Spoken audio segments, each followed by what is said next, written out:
ਮੋਦੀ ਸਰਕਾਰ ਨੇ ਇੱਕ ਮੁਤਨਾਜ਼ਾ ਫੈਸਲਾ ਕਰਦਿਆਂ ਹੋਇਆਂ ਇਹ ਐਲਾਨ ਕੀਤਾ ਹੈ ਇਸ ਸਾਲ ਨਵੰਬਰ ਵਿੱਚ ਬਾਬਾ ਗੁਰੂ ਨਾਨਕ ਦੇਵ ਜੀ ਦੇ ਜਨਮ ਦਿਨ ਦੇ ਮੌਕੇ ਤੇ ਕੋਈ ਵੀ ਸਿੱਖ ਯਾਤਰੀ ਜਿਹੜਾ ਨਾ ਉਹ ਪਾਕਿਸਤਾਨ ਨਹੀਂ ਆ ਸਕੇਗਾ। ਜੀ ਹਾਂ, ਉਹ ਯਾਤਰਾ ਜੋ ਸਦੀਆਂ ਤੋਂ ਜਾਰੀ ਸੀ। ਹਰ ਸਾਲ ਲੱਖਾਂ ਸਿੱਖ ਜਿਹੜੇ ਨੇ ਉਹ ਨਨਕਾਣਾ ਸਾਹਿਬ ਤੇ ਦਰਬਾਰ ਕਰਤਾਰਪੁਰ ਆ ਕੇ ਆਪਣੀ ਮਜ਼ਹਬੀ ਰਸੂਮਾਤ ਅਦਾ ਕਰਦੇ ਸੀ। ਔਰ ਇਹ ਫੈਸਲਾ ਜਿਹੜਾ ਮੈਂ ਆਪਣੇ ਵਲੌਗ ਦੇ ਜ਼ਰੀਏ ਦੱਸਦੀ ਪਈ ਹਾਂ, ਇਹ ਕੋਈ ਅਫਵਾਹ ਨਹੀਂ ਹੈ, ਬਲਕਿ ਭਾਰਤ ਦੀ ਵਜ਼ਾਰਤ ਦਾਖਲਾ ਦਾ ਬਾਜ਼ਾਬਤਾ ਤੌਰ ਤੇ खत भी जारी होया जिहदे विच साफ लिखिया है कि मौजूदा सिक्योरिटी सूरत-ए-हाल नूं जवाज़ बना के जत्था पाकिस्तान नहीं भेजिया जाएगा। तो पाकिस्तानी इंतजामिया ने एक दिन दे विच सफाई दा अमल मुकम्मल कर लिया ताकि यात्रियों नूं कोई तकलीफ ना होवे ते यात्री वापस ना जाए। ये है असल एहतराम ते मजहबी रवादारी। असीं ते अपना फर्ज निभाया, लेकिन भारत ने हमेशा अपने ही शहरियां नूं रोक के उन्हां दी दिल आज़ारी कीती है।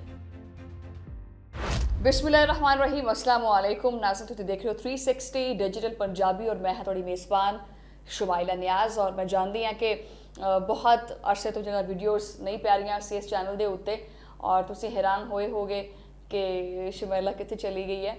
तो मैं दसदी चाहां कि मेरी तबीयत जिहड़ी ना काफ़ी नासाज सी। पिछले 10-12 दिन जिहड़ा बुखार का झटका लग्या तो देखने वाले नूं लग गया होगा कि मेरा मूँह भी जिहड़ा ना काफ़ी ज़्यादा सुकड़ गया, लेकिन इन्ना एहसास हो गया कि तंदुरुस्ती हज़ार नेमत है और अल्लाह ताला हर किसी नूं बीमारी तो जिहड़ा ना वो दूर रखे। अज दा व्लॉग जिहड़ा ना शुरू कर दें, चलो शुरू करिए। अज मैं एक ना ऐसी खबर शेयर करन जा रही हाँ जो कि ना सिर्फ भारत दे विच जिहड़े वसन वाले सिख ने उन्हां वास्ते, बल्कि नहीं सिर्फ उन्हां वास्ते नहीं, पूरी दुनिया भर दे विच हर उस शख्स वास्ते है, ठीक है। और उहदे वास्ते ये खबर बड़ी तशवीशनाक है जिहड़े पूरी दुनिया च फैले हुए है, जो मजहबी आज़ादी ते यकीन रखते हैं। ये खबर उन्हां वास्ते है। मैं हमेशा भारत दीयां हरदर्मियां जिहड़ियां बेनकाब करती रहनी हाँ, इहदे च भी करांगे। जनाब, मोदी सरकार ने एक होर मुतनाज़ा फैसला करदियां होइयां जिहड़ा ना वो ऐलान कीता है।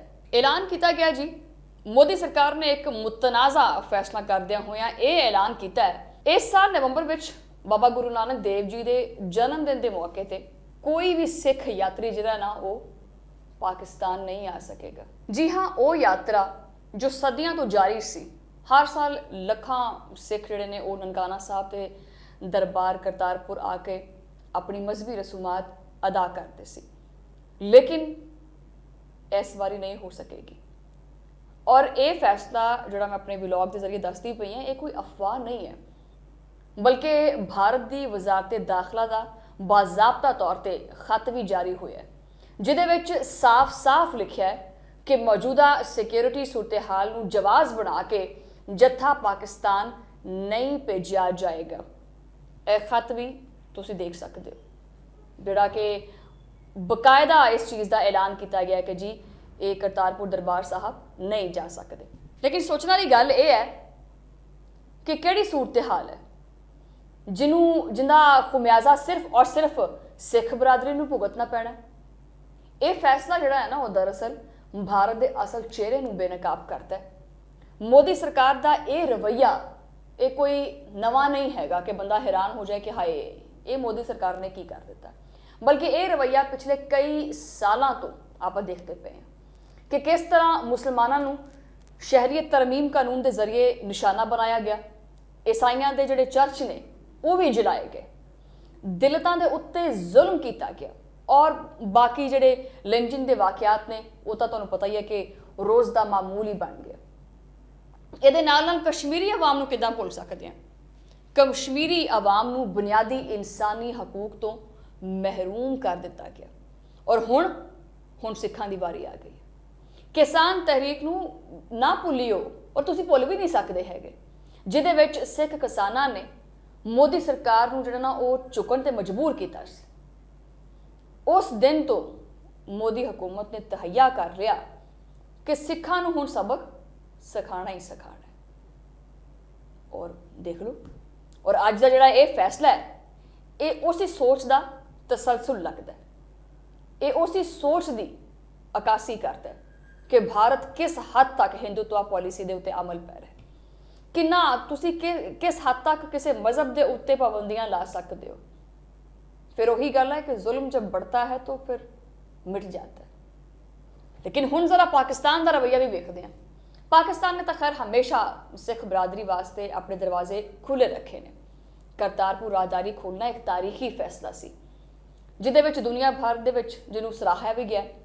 इत्थे तक कि जिहड़ा हालिया सैलाब दे विच करतारपुर दरबार कंपलैक्स विच पानी जिहड़ा सी वो वड़ गया सी ते पाकिस्तानी इंतजामिया ने एक दिन दे विच सफाई दा अमल मुकम्मल कर लिया ताकि यात्रियों को कोई तकलीफ ना होवे ते यात्री वापस ना जाए। ये है असल एहतराम ते मजहबी रवादारी। असी ते अपना फर्ज निभाया, लेकिन भारत ने हमेशा अपने ही शहरियों को रोक के उन्हां दी दिल आजारी की है और हमेशा करता है। यह फैसला ना सिर्फ करोड़ों सिखां दे मजहबी जज्बात के उत्ते एक सट है, एक सट के मुतरादिफ है, बल्कि भारत के आइन ते आलमी इंसानी हकूक के चार्टर की भी खिलाफवर्जी है, खुली खिलाफवर्जी है। क्योंकि हर इंसान को यह हक हासिल है कि वह अपने मजहब के उत्ते अमल करे और अपने मुकद्दस मकामात ते जाए। लेकिन भारत जिहड़ा है वो ये हक भी खोंदा पिया और हैरत की गल यह है कि मगरबी दुनिया ते इंसानी हकूक दियां जिन्नियां तंजीमां या इदारे ने वो इहदे ते खामोश ने। जदों भी दुनिया दे विच किते भी अकलीतां दे उत्ते जुल्म हुंदा है ते आलमी मीडिया बड़ा शोर मचा दिंदा है, लेकिन जदों भारत की वारी आंदी है तो सारियां दे मूँह बंद हो जाते। की वजह की है कि भारत को बहुत छूट है कि वो जो मर्जी करे, और छूट इस वास्ते है कि वो बहुत वड्डी मार्केट है और चीन के खिलाफ इतिहादी समझा जाता है। ये तो फिर दोहरा म्यार है ना, और ये दोहरा म्यार जिहड़ा है ये कदों तक चलेगा, कदों तक चलेगा?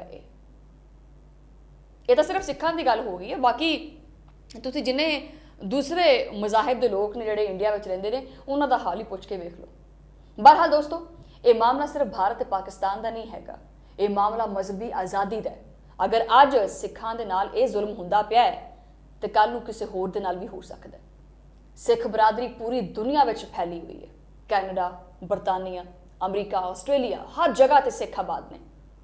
हुण वक्त है कि वो सारे मुतहद होके इस फैसले के खिलाफ आवाज़ बुलंद करन। ये वक्त है कि आलमी बरादरी भारत के उत्ते जोर पावे, दबाव पावे, ताकि सिख यात्री अपने मुकद्दस मकामात के उत्ते आ सकन। और हजे भी टाइम है, क्योंकि एक महीना जो ना वो रह गया नवंबर आन च, और असं चाहते हैं पाकिस्तान वालों दरवाजे ने खुले हुए ने, ठीक है। और मेरी भी अपील है कि इस मसले के उत्ते खामोश ना रहा जाए, और जो लोग समझते हैं कि यह सिर्फ भारत का अंदरूनी मामला है वो गलत ने। यह मामला इंसानी हकूक का मामला है और ये उत्ते गल करना मेरे नाल बाकी सारिਆਂ ਦੀ भी जिम्मेदारी है। बाकी कमेंट सैक्शन ਦੇ ਵਿੱਚ ਤੁਸੀਂ अपनी राय का इजहार कर सकते हैं और दस सकते हैं कि आलमी बरादरी ਨੂੰ भारत के उत्ते जोर पाना चाहिए या नहीं। बहरहाल इत्थे वीडियो जी ना ਆਪਾਂ ख़त्म करते हैं ਇਹ वाला व्लॉग, और इंशाअल्लाह तुहानू मुलाकात होएगी अगले व्लॉग ਦੇ ਵਿੱਚ। उदों ਲਈ अपना ख्याल रखना। अल्लाह ने किरपान।